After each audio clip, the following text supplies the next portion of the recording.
Let's put things into perspective. It's 3 a.m. in the morning, I'm still awake, I haven't slept yet, and I'm just looking around my room feeling very appreciative for all the things that I own.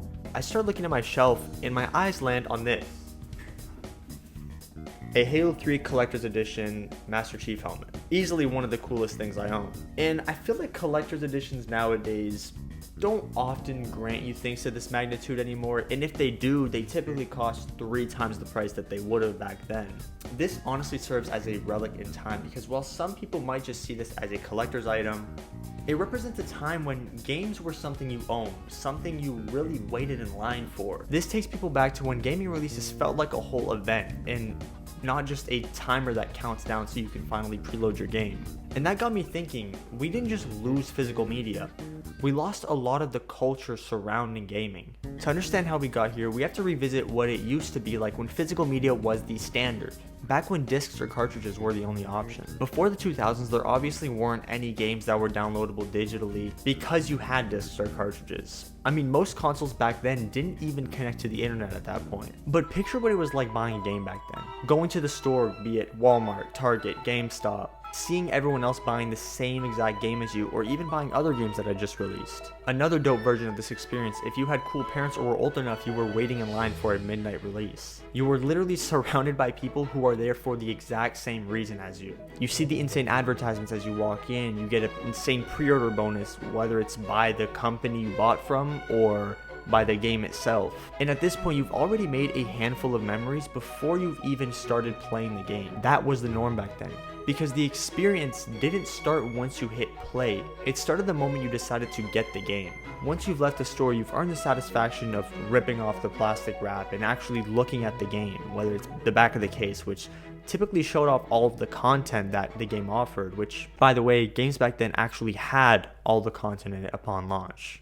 But then you open up the case and flip through some of the manual pages that show off tips and always offered so many cool art concepts and really helped immerse you into the experience you were about to have. Mind you, this is all before you even click start. And for a long time, that was how gaming just worked.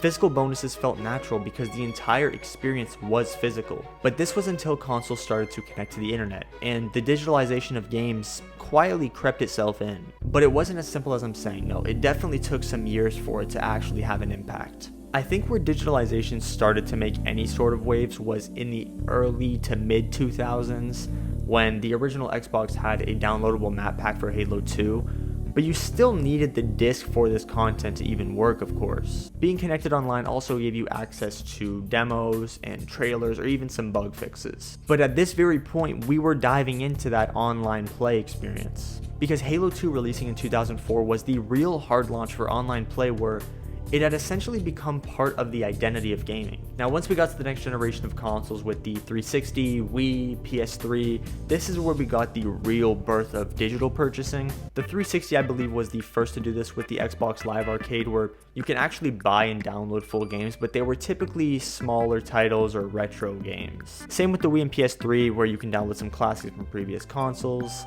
2009 is when stuff got a lot more serious because Microsoft had officially announced Games on Demand, where you can now buy fully fledged AAA titles with your credit card online.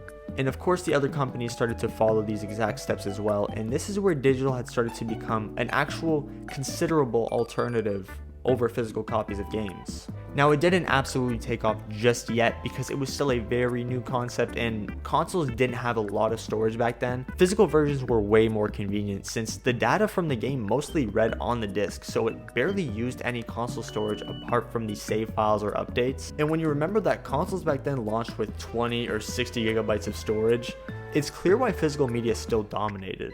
Digital was growing, but it hadn't taken over just yet. The generation of the PS4 and Xbox One though, yeah, digital became the move. Nowadays, discs simply serve as physical proof of access that you bought the game, and it'll finally let you install it. Earlier generations streamed data directly from the disc or cartridge, but by contrast, PS4 and Xbox One installed the full game to internal storage right when you insert the disc, reducing the disc's role to distribution and license verification. In effect, physical and digital copies kind of started to function almost identically after installation. Now obviously this was kind of necessary because as games have become more modern, they become bigger, and when it's bigger, there's more assets to load. Like imagine if Elden Ring was fully burnt into a disc.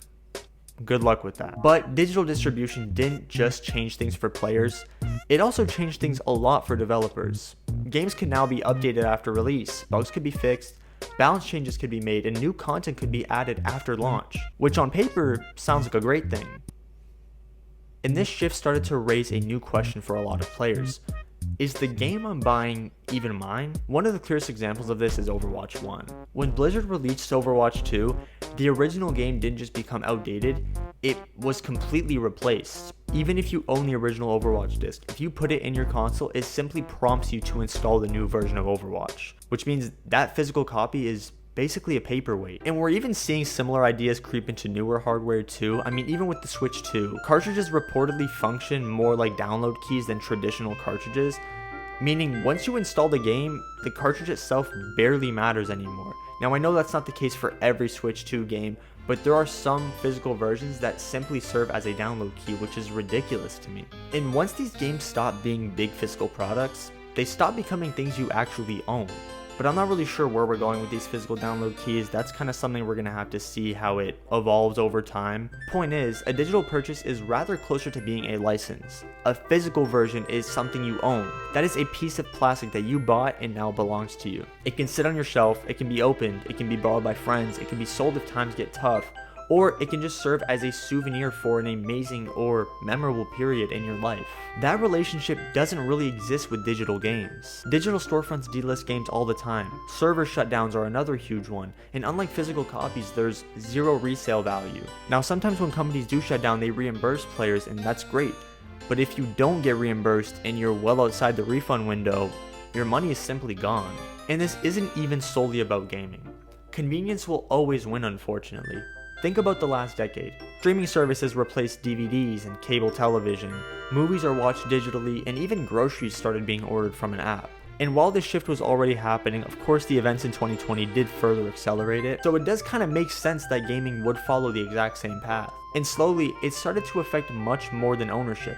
It started to change the culture surrounding gaming itself. And when you step back and look at modern gaming, there are a few major shifts that came from this move to digital. 3 of them really stand out. For starters, the way we own games have changed. Now, we had already talked about this. Games used to be physical products that you owned, something that you can keep. Today, they mostly function like licenses. And if these companies felt like it, they could genuinely just take them away from you. And it's like this for most forms of media today, be it games, movies, or even music. Now, the second change is how games actually launch. In today's era, it feels like a miracle for a game to be released and actually feel polished. And I'm not talking about a few bugs, because that happens, that's normal, but I can provide a few examples. Cyberpunk was such a shit show, it got removed from the PlayStation Store for a few months. And this was after numerous delays too. Funny enough, this game actually had an install disc. Battlefield 2042 was another disaster at launch. It barely had any features from previous games, nor was it really even playable. But that's not it. Other huge titles like Fallout 76, Pokemon Scarlet and Violet, Anthem, and plenty of others. Halo Infinite is another memorable example for me. This game didn't actually struggle with technical issues, but instead it was everything else. The stable modes of Halo, like the campaign, were delayed for a month. The co-op campaign and Forge was delayed for another 6, and this is all after an already full year delay. They also only had a handful of maps, and every mode was thrown into one playlist, meaning you couldn't actually choose the game mode you wanted to play. Now, to compensate for the rough launch, they provided a roadmap, which is essentially just a blueprint on how they will update the game for a certain amount of time. But to that I say, roadmaps shouldn't exist for content that we were promised at launch. Ridiculous. In the modern era, celebrating a game's launch is never easy because the majority of the time, the game that launches never feels like one that was even ready to come out. It doesn't help that these launches are barely ever memorable now either. When everything becomes instantly available at midnight, you have no true moments or interactions that are stuck with you when you think about the launch. It's usually just another Friday. Midnight launches can't even hit to the same degree that they used to because where you would once have a line of 50 people, you probably would just have a line of 5 to 10 people. Convenience always wins. The next big change is the overall monetization of games. You might be wondering where all the effort is going if the game isn't polished on time. Until you load up these shops. I mean, Call of Duty has become a literal shopping mall for random cosmetics. When Fortnite started this wave of battle passes, it was justifiable for a free game. That was how they generated revenue. But when it started to influence full-price games, it got out of hand. I'm glad we've gone far from pay-to-win microtransactions, but they're still adding way more cosmetics than actual content. You know who hasn't separated from pay-to-win content? 2K. The fact that you can just blow money on VC to upgrade a character when it actually has nothing to do with how good you are at a game completely baffles me. And it's really crazy how it still ends up being a top selling game regardless of it being an absolute copy and paste from any other entry from the last 5 years prior. And it's always these games that tend to have the most amount of special and deluxe editions when their core game just lacks substance. Collector's editions still do exist, however, they are a lot more scarce now and they typically cost an actual fortune compared to what they used to be priced back then. Let's compare the prices too. Halo 3's Collector's Edition was around $130 USD and Resident Evil Requiem's recent Collector's Edition is pushing $360 US. Like, what? And that's just the business reality of all. Digital distribution is always cheaper, and when things get cheaper to produce, companies start maximizing profit by reselling the same version of the game to you 5 times. One version offers early access, one offers a season pass, one offers free DLC for the first wave, one offers in-game cosmetics, one offers bonus credits. And the strangest part is, what we actually get from these special editions has changed too. In the past, paying extra usually meant you got something real, an art book, maps, statues, helmets. Now most of the time it just means a few cosmetics or in-game currency. When everything is labeled special, nothing really feels special. Call of Duty, Overwatch, Halo, Apex, you're spending extra money on skins that most of the time you can't even see the skin for yourself while playing. Back in the day, people paid extra money for real accessories. Which brings us back full circle. Now don't get me wrong, the digitalization of video games isn't all that bad. Playing games is more convenient than it's ever been. I mean, hell, I have access to hundreds of games through Game Pass and even through the other games that I've purchased on my own digitally. And if it weren't for online play, I wouldn't have experienced countless memories with some of my friends. But there is a big trade-off, because gaming wasn't always solely about playing the game. It was buying the game, collecting all the things that came with the game. This is part of the core experience. Which is why when I look at this helmet, I can't help but feel nostalgia for a moment in time that I didn't even get the chance to fully experience. And maybe that's why holding on to something physical, even if it's not the same as it used to be, still feels way more meaningful. It represents a time from when gaming had a culture that went beyond just playing the game.